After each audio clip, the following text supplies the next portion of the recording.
ಆತ್ಮೀಯ ಸ್ನೇಹಿತರೆ, ಎಲ್ಲರಿಗೂ ವಿಶಾಲಾಕ್ಷಿಯ ನಮಸ್ಕಾರಗಳು. ಹೇಗಿದ್ದೀರಿ ಎಲ್ಲರೂ? ಎಲ್ಲರ ಧ್ಯಾನಾಭ್ಯಾಸ ಹೆಂಗೆ ನಡೆದತ್ರಿ? ಓಕೆ ಆತ್ಮೀಯರೇ, ನಾವು ಈ ಭೂಮಿಗೆ ಈ ಮನುಷ್ಯ ಜನ್ಮವನ್ನು ಆಯ್ಕೆ ಮಾಡ್ಕೊಂಡು ಬಂದೀವಿ ಅನ್ನೋದು ಸತ್ಯವಾದ ಮಾತು. ಹೌದಾ? ಆಯ್ಕೆ ಮಾಡ್ಕೊಂಡು ಬಂದ ಮೇಲತ್ತ ನನ್ನ ಬದುಕು ಹಿಂಗೆ ಯಾಕೈತಿ ಅಂತೇಳಿ ಪ್ರಶ್ನೆ ಮಾಡ್ಕೊಂಡು ಕುಂತ್ವಿ ಅಂತಂದ್ರೆ ಅದಕ್ಕೊಂದು ಅರ್ಥ ಇರ್ತೈತ್ರಿ? ಇಲ್ಲ, ಅರ್ಥ ಅನರ್ಥ ಆಕತಿ. ಅದಕ್ಕೆ ತಿಳಿದವರು ಒಂದು ಮಾತು ಹೇಳ್ಯಾರ. ಏನಪ್ಪ ಅಂದ್ರೆ, ತಿಳ್ಕೊಂಡು ಬದುಕು, ನಿನಗೆ ತಿಳಿದಿದ್ದದನ್ನು ತಿಳ್ಕೊಂಡು ಬದುಕು ಅಂತ, ಮಾರ್ಗದರ್ಶನದಲ್ಲಿನ ಜೀವನ ಇರಲಿ ಅಂತ ಹೇಳ್ಯಾರು. ಹೌದಾ? ಇವೆಲ್ಲ ಏನಪ್ಪ ಅಂತಂದ್ರೆ, ಜೀವನದಲ್ಲಿ ಸಾಕಷ್ಟು ಆಗು ಹೋಗು ಹಾಕಿರ್ತಾವ್ರಿ, ಸಾಕಷ್ಟು ಮಾತುಗಳು ಬರ್ತಿರ್ತಾವೆ, ಎಷ್ಟೋ ಕೇಳಿಸ್ಕೊತಿರ್ತೀವಿ. ಇದೆಲ್ಲದ್ರ ಮಧ್ಯೆ ದುಃಖ ನಮ್ಮನ್ನು ಹಂಗೆ ಕೆಳಗೆ ಇಳಿತಿರ್ತೈತಿ. ಎಷ್ಟೋ ಪ್ರಯತ್ನ ಮಾಡ್ತೀವ್ರಿ ದುಃಖದಿಂದ ಹೊರಗೆ ಬರ್ಲಾಕ, ಆದರೂ ಆಗವತ್ತು. ಹಿಂಗೆ ಒಂದಿಷ್ಟು ತಣ್ಣಗದೀವಿ ಅನ್ನೋದ್ರೊಳಗಾಗಿ ಮತ್ತೊಂದು ಏನಾರೇ ಬರತೈತಿ. ಎಲ್ಲಿಂದ ಬರತೈತಿ ಅದು? ನಿಮ್ಮನ್ನ ಯಾಕದ ಆವರಿಸ್ಕೊಂಡು ಕುಂತೈತಿ ಅನ್ನೋದು ಸ್ವಲ್ಪ ಯೋಚನೆ ಮಾಡಿರಿ ಯಾವಾಗರೇ? ಸ್ನೇಹಿತರೆ, ಯೋಚನೆ ಮಾಡುವಂಥ ವಿಷಯನರೇ ಅದು.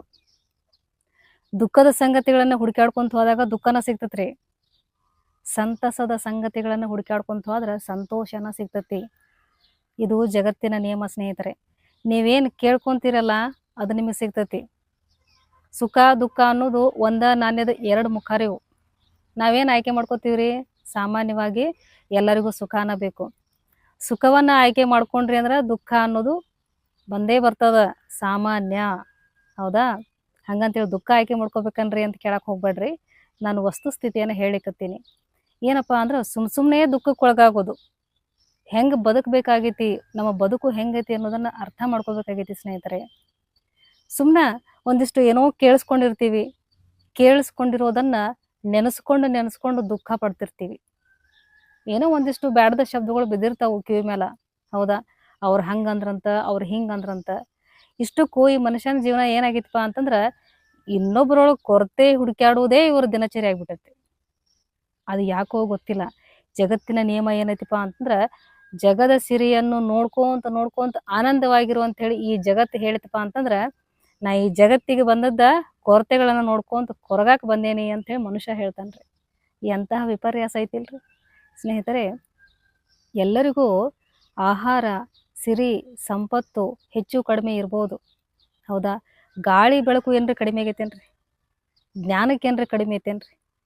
ಸುಮ್ಮನೆ ನೋಡ್ರಿ, ಒಂದು ಭೂಮಿಗೆ ಒಂದು ಕಾಳು ಹಾಕಿರಿ ಅಂದ್ರೆ 100 ಕಾಳನ್ನು ಬೆಳೆದು ಕೊಡ್ತೈತಿ ಭೂಮಿ. ಹೌದಾ? ಅದನ್ನು ನೋಡಿ ನೀವು ಖುಷಿ ಪಡಬಾರ್ದ? ಯಾಕೆ ದುಃಖ ಪಡ್ತೀರಿ? 100 ಕಾಳು ಆಗ್ಯಾವಲ್ಲ, 200 ಯಾಕೆ ಆಗಲಿಲ್ಲ ಅಂತ ಮತ್ತೆ ದುಃಖ ಯಾಕೆ? ಯಾರೋ ಒಂದಷ್ಟು ದಿವಸ ನಿಮಗೆ ಗೌರವವನ್ನು ಕೊಟ್ಟರು, ಇನ್ನೊಂದಷ್ಟು ದಿವಸ ನಿಮಗೆ ಗೌರವ ಕೊಡಂಗಿಲ್ಲ. ಅದನ್ನು ನೆನೆಸ್ಕೊಂಡು ಯಾಕೆ ದುಃಖ ಪಡ್ತೀರಿ? ಯಾರು ನಿಮಗೆ ಗೌರವ ಕೊಡಲಿ ಕೊಡದೇ ಇರಲಿ, ನಿಮ್ಮ ಜೀವನ ಅಂತೂ ನಡೀತಾ ಇರ್ತೈತೆ. ಕಾಲಕ್ಕೆ ಹಸಿವಾಗ್ತಾ ಇರ್ತೈತೆ, ನಿದ್ರೆ ಬರ್ತಾ ಇರ್ತೈತೆ. ಅದ್ರ ಕಡೆಗೆ ಗಮನ ಕೊಡ್ರಿ ಸ್ನೇಹಿತರೆ. ಗೌರವ ಮರ್ಯಾದೆಗಳ ಹಿಂದೆ ಹೋದಿವಿ ಅಂತಂದ್ರೆ ನಮ್ಗೆ ತಾತ್ಕಾಲಿಕ ಒಂದಿಷ್ಟು ಸಂತೋಷ ಏನೋ ಸಿಗ್ತೈತಿ, ಆದರೆ ಶಾಶ್ವತವಾದದ್ದು ಸಿಗಂಗಿಲ್ರಿ. ಮೊನ್ನೆ ಅಷ್ಟೇ ನಾವು ಗಣಪತಿ ಹಬ್ಬವನ್ನು ಆಚರಣೆ ಮಾಡಿದೀವ್ರಿ.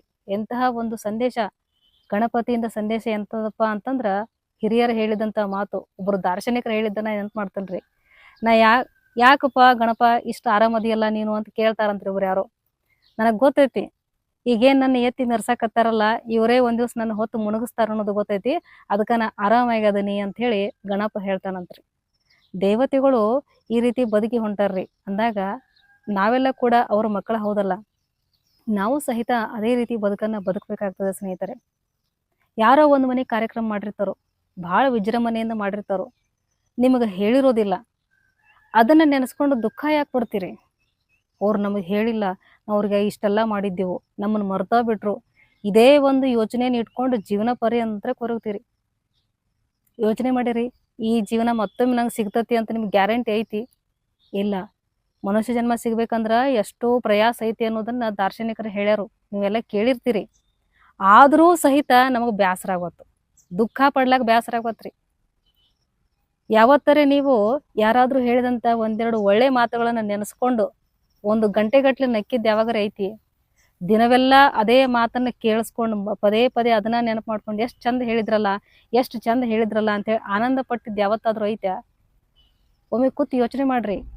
ನಾ ಎಷ್ಟು ದುಃಖದೊಳಗೆ ಇರ್ಲಕತ್ತೀನಿ, ದುಃಖನ ನಾನು ಎಷ್ಟು ಭಾರವಾಗಿ ಮಾಡ್ಲಕತ್ತತಿ ಅಂತೇಳಿ. ಕೂಡುವುದು ಅಗಲುವುದು ಸಹಜನ ರೀ. ಇಲ್ಲಿ ಕೂಡುವಿಕೆನೂ ಐತಿ ಭೂಮಿ ಮೇಲೆ, ಅಗಲುವಿಕೆನೂ ಸಹಜ. ಬಾಂಧವ್ಯದೊಳಗೆ ಕೂಡ್ತಾರೋ, ಬಾಂಧವ್ಯ ಬೆಸಿತೈತಿ, ಕೂಡ್ತಾರೋ ಮದುವೆ ಒಳಗ 70 ವರ್ಷ 80 ವರ್ಷ ಬದುಕ್ತಾರೋ, ಒಂದಲ್ಲ ಒಂದು ದಿವಸ ಆಗಲೇಬೇಕು.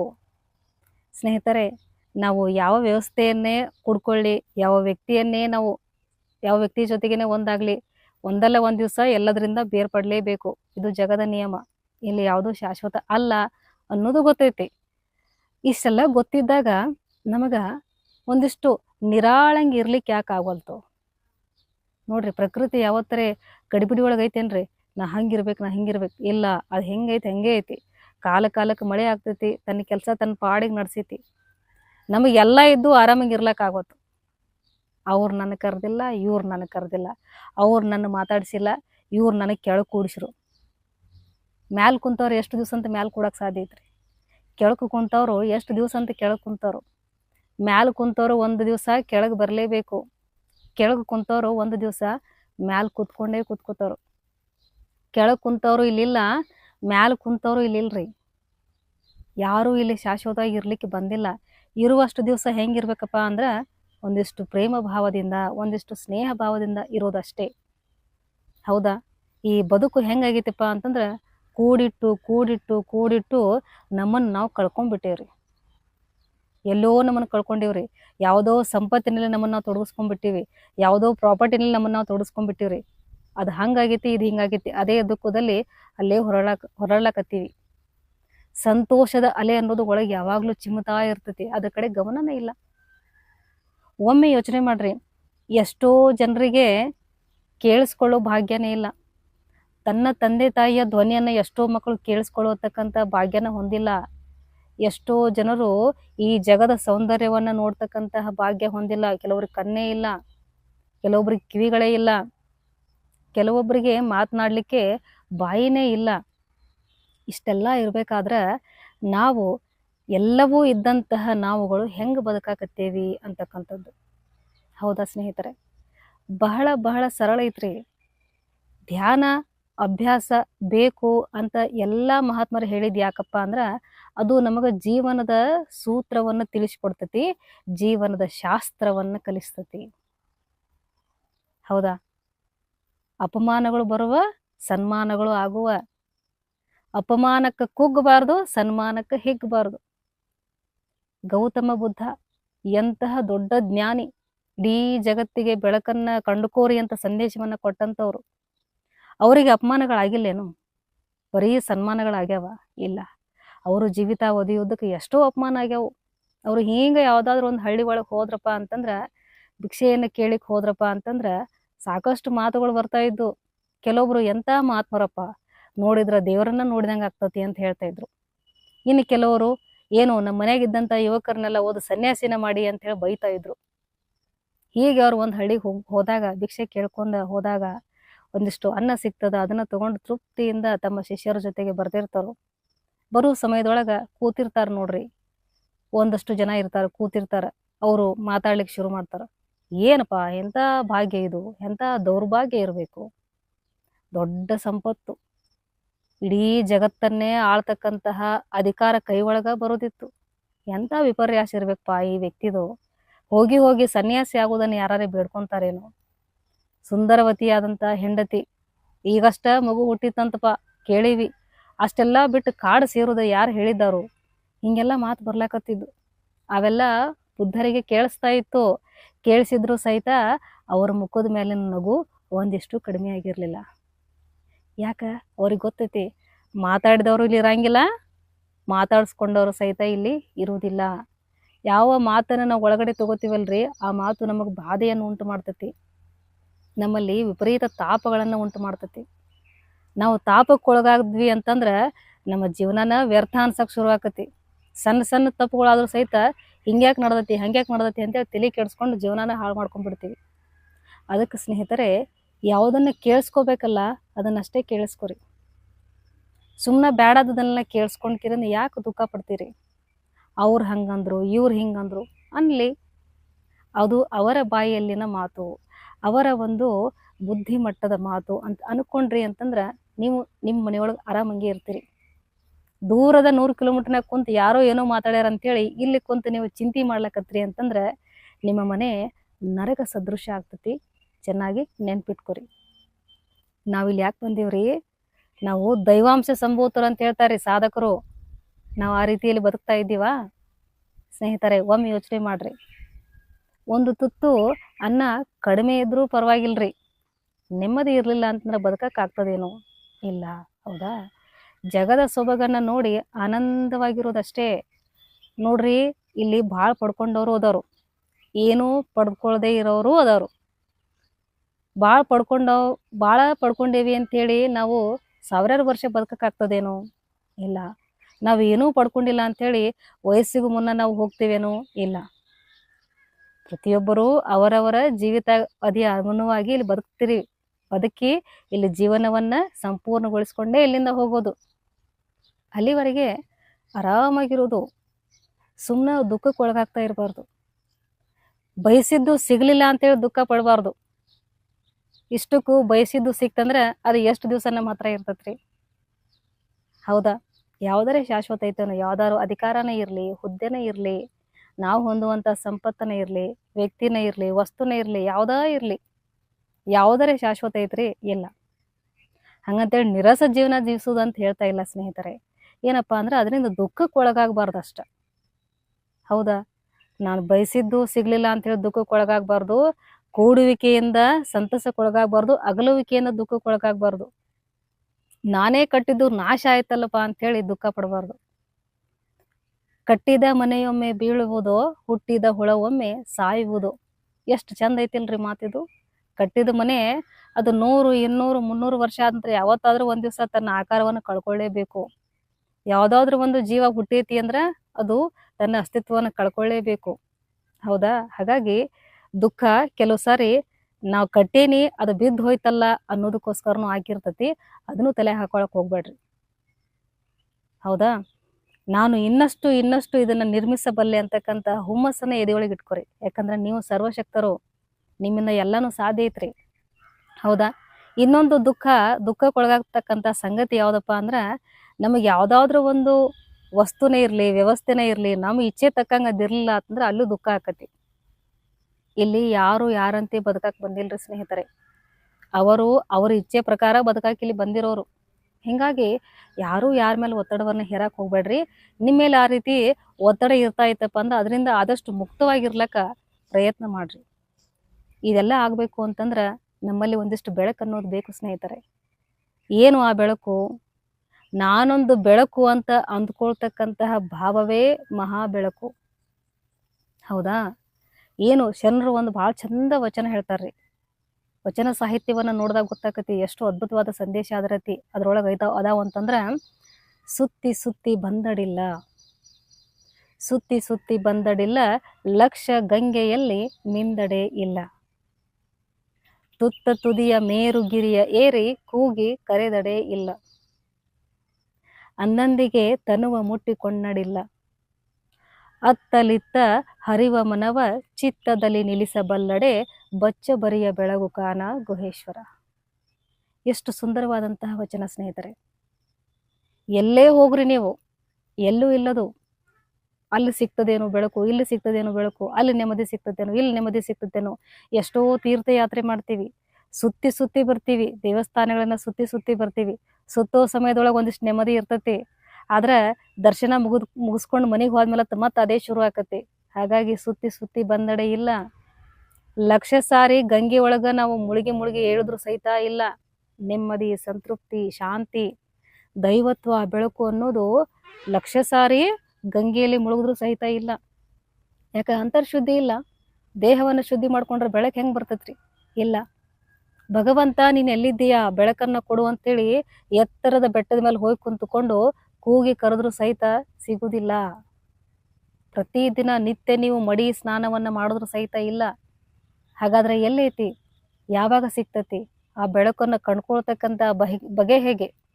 ಆ ಕಡೆ ಈ ಕಡೆ ಹೋಗುವಂತ ಮನಸ್ಸನ್ನ ಚಿತ್ತದಲ್ಲಿ ನಿಲ್ಲಿಸಬಲ್ಲಡೆ, ಒಂದೇ ಕಡೆಗೆ ಸ್ಥಿರ ಮಾಡಿಬಿಟ್ವಿ ಅಂತಂದ್ರ ಬಚ್ಚ ಬರೆಯ ಬೆಳಗು ಕಾನ ಗುಹೇಶ್ವರ. ಆ ಬೆಳಕು ಎಲ್ಲೈತಪ್ಪ ಅಂತಂದ್ರೆ ಒಳಗಡೆ ಐತಿ. ಅದು ಕಪ್ಪು ಮೋಡಗಳು ಅದನ್ನ ಮುಚ್ಚಿ ಹಾಕಿಬಿಟ್ಟವು. ಮನಸ್ಸಿನ ಕಪ್ಪು ಮೋಡ ಅದನ್ನು ಮುಚ್ಚಿ ಹಾಕ್ಬಿಟ್ಟಾವು. ಅದು ಸರಿದು ಹೋಗ್ಬೇಕಪ್ಪ ಅಂತಂದ್ರೆ ಏನ್ ಮಾಡ್ಬೇಕು? ನಮ್ಮ ಗಮನವನ್ನ ಒಳಗಡೆ ನಿಲ್ಲಿಸ್ಬೇಕು. ನೋಡ್ರಿ, 10, 12 ಸಾವಿರಾರು ವಿಧದ ರೀತಿಯಲ್ಲಿ ಈ ಒಂದು ನಮ್ಮ ಚಿತ್ತ ಅನ್ನೋದು ವಿಧ ವಿಧವಾಗಿ ಪರಿಪರಿಯಾಗಿ ಹೋಗ್ತಾ ಇರ್ತತಿ. ನಮ್ಮ ಗಮನ ಅನ್ನೋದು ಎಷ್ಟು ಹೊರಗಡೆ ಬಾಹ್ಯ ಪ್ರಪಂಚದಲ್ಲಿ ಪರಿಪರಿಯಾಗಿ ತಿರುಗಾಡ್ತತೋ ಅಷ್ಟು ದುಃಖವನ್ನ ಸಂಗ್ರಹ ಮಾಡ್ತತಿ. ಹೊರಗೆ ಇರ್ತಕ್ಕಂತಹ ಗಮನವನ್ನ ಒಂದಿಷ್ಟು ಒಳಗಡೆ ಇಟ್ಕೊಂಡಿವಪ್ಪ ಅಂತಂದ್ರ ಒಳಗೆ ಇರ್ತಕ್ಕಂತಹ ಸಂಪತ್ತು, ಸಮೃದ್ಧಿ, ನೆಮ್ಮದಿ, ಶಾಂತಿ ಎಲ್ಲಾನು ಸಿಗ್ತದ ಸ್ನೇಹಿತರೆ. ಹೇಳಾಕತ್ತೇನೆ, ನಾನು ಚೆನ್ನಾಗಿ ನೆನ್ಪಿಟ್ಕೋರಿ. ನಾನು ಅವ್ರು ಕರ್ದಿಲ್ಲ ಇವ್ರು ಕರ್ದಿಲ್ಲ ಅಂತೇಳಿ ದುಃಖ ಪಡ್ಕೊಳಕ್ ಹೋಗ್ಬೇಡ್ರಿ. ಇವ್ರು ಅಗಲಿ ಹೋದ್ರಲ್ಲ ಅಂತೇಳಿ ದುಃಖ ಪಡ್ಕೊಳಕ್ ಹೋಗ್ಬೇಡ್ರಿ. ಯಾಕಂದ್ರೆ ನಾವು ಒಂದಲ್ಲ ಒಂದ್ ದಿವ್ಸ ಇಲ್ಲಿಂದ ಹೋಗೋರೆ, ಶಾಶ್ವತವಾಗಿ ನಾವು ಇರ್ಲಿಕ್ಕೆ ಬಂದಿಲ್ಲ. ನಾನೇ ನಿರ್ಮಿಸಿದ್ದು ನಾಶ ಆಯ್ತಲ್ಲ ಅಂತೇಳಿ ದುಃಖ ಪಡಕ್ ಹೋಗ್ಬೇಡ್ರಿ. ಇಲ್ಲಿ ನೀವು ಶಾಶ್ವತ ಅಲ್ಲ, ನೀವು ನಿರ್ಮಿಸಿದ್ದು ಕೂಡ ಶಾಶ್ವತ ಅಲ್ಲ. ಹೌದಾ? ಹಾಗಾಗಿ ಬಯಸಿದ್ದು ಸಿಗ್ಲಿಲ್ಲ ಅಂತಾನು ದುಃಖ ಬೇಡ. ಒಂದಲ್ಲ ಒಂದ್ ದಿವ್ಸ ನಿಮ್ಮ ಸರದಿ ಕೂಡ ಬರ್ತೈತಿ. ನೀವು ಬಯಸಿದ್ದು ಎಲ್ಲವೂ ನಿಮಗೆ ಸಿಗ್ತೈತಿ. ಅಲ್ಲಿ ತನಕ ನೆಮ್ಮದಿಯಿಂದ ಇರ್ರಿ, ತಾಳ್ಮೆಯಿಂದ ಇರ್ರಿ. ಹೌದಾ? ಇದು ಬದುಕಿನ ಸೂತ್ರ ಸ್ನೇಹಿತರೆ. ಆನಂದವಾಗಿರೋದೇ ಒಂದು ಕಲೆ. ಹಾಗಾಗಿ ಯಾವತ್ತು ಏನ್ ಅನ್ಕೋತಾ ಇರಬೇಕಪ್ಪ ಅಂದ್ರೆ, ನಾನೊಂದು ಬೆಳಕು, ನಾನು ಸ್ವಚ್ಛವಾದ ಬೆಳಕು, ದೇಹದ ಒಳಗೆ ವಾಸವಾಗಿರ್ತಕ್ಕಂತಹ ಒಬ್ಬ ಚೈತನ್ಯ ಅಂತ ಅನ್ಕೊಂಡ್ರಿ ಅಂತಂದ್ರೆ ಇದು ಯಾವುದೂ ನಿಮಗೆ ಅಂಟ್ಕೊಳ್ಳೋದಿಲ್ಲ. ಬುದ್ಧ ಹಾಗೆ ಅಂದ್ಕೊಂಡಿದ್ರು. ನಾನು ದೇಹದ ಒಳಗೆ ವಾಸ ಆಗೀನಿ, ನಾನೊಂದು ಬೆಳಕು. ಬೆಳಕಿಗೆ ಹೆಂಗ್ ಹೊಲಸು ಹಚ್ಚೋರದಿರಿ ನೀವ? ಹೌದಾ? ಬೆಳಕನ್ನು ಎಂದರೆ ಹೊಲಸು ಮಾಡಕ್ ಆಗ್ತತ್ಯಾ? ಇಲ್ಲ. ಎಂದರೆ ಅದ್ರೊಳಗೆ ಕಲೆಗಳು ಕೂತದ್ ನೋಡಿರ? ಇಲ್ಲ. ಅದಕ್ಕ ಅಂದ್ಕೊಳ್ಳೋದು ಅಷ್ಟೇ ಅಲ್ಲ ಸ್ನೇಹಿತರೆ, ಅದನ್ನ ಅನುಭವಕ್ಕೆ ತಂದ್ಕೋಬೇಕ್ರಿ. ಯಾವ ರೀತಿ? ಧ್ಯಾನ ಮಾರ್ಗದಿಂದ. ಇರೋದು ಒಂದೇ ಮಾರ್ಗ ಸ್ನೇಹಿತರೆ. ಒಳಗಡೆ ಪ್ರಯಾಣ ಶುರು ಮಾಡಿದ್ವಿ ಅಂತಂದ್ರ ಹೊರಗಿನ ಎಲ್ಲಾ ಪ್ರಯಾಣಗಳು ಸಾಕು ಅನಿಸ್ತಾವ್ರಿ. ಇಷ್ಟಕ್ಕೂ ನಾವು ಹೊರಗೆ ಎಲ್ಲಾ ಪ್ರಯಾಣ ಮಾಡಿದೀವ್ರಿ, ಏನ್ ಪಡ್ಕೊಂಡಿದೀವಿ? ಬರೀ ದುಃಖ, ಅವಮಾನ, ಬೇಡಾದದ್ದು, ನಿರಾಸೆ, ಇವ ಸಿಕ್ಕಾವು. ಯಾವುದು ಬೇಕಾಗೈತಿ? ಅದು ಒಳಗೈತಿ. ಸುಮ್ಮನೆ ಒಂದಿಷ್ಟು ಕುಂತು ನೋಡುನಲ್ಲ, ಎಲ್ಲನೂ ಆಗೈತಿ. ಈಗ ಒಳಗ್ ಕುಂತು ನೋಡಕ್ ಶುರು ಮಾಡಿದ್ವಿ ಅಂತಂದ್ರ ಸಾಕ್ಷಾತ್ ದೈವತ್ವ ಸ್ವರೂಪ ಅನ್ನೋರು ನಾವೇ ಅಂತಕ್ಕಂಥದ್ದು ಅನುಭವಕ್ಕೆ ಬರ್ತೈತಿ.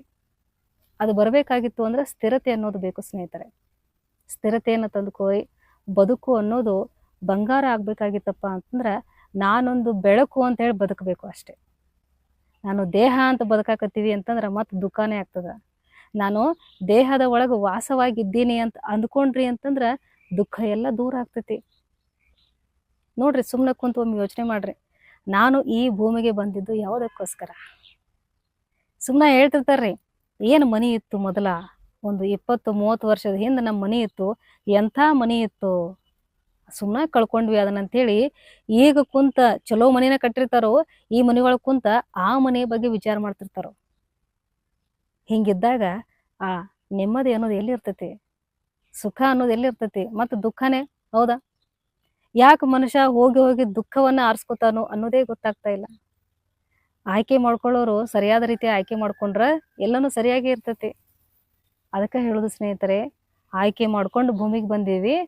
ಆಯ್ಕೆ ಜೀವನ ಹೆಂಗಿರ್ಬೇಕಪ್ಪ ಅಂತಂದ್ರ ಹೌದು ಹೌದು ಅನ್ನುವಂಗಿರ್ಬೇಕು. ಲಿಂಗ ಮೆಚ್ಚಿ ಅಹುದ್ ಬೇಕು ಅಂತ ಹೇಳ್ಯಾರ್ರಿ ಶರಣರು. ಹೌದಾ?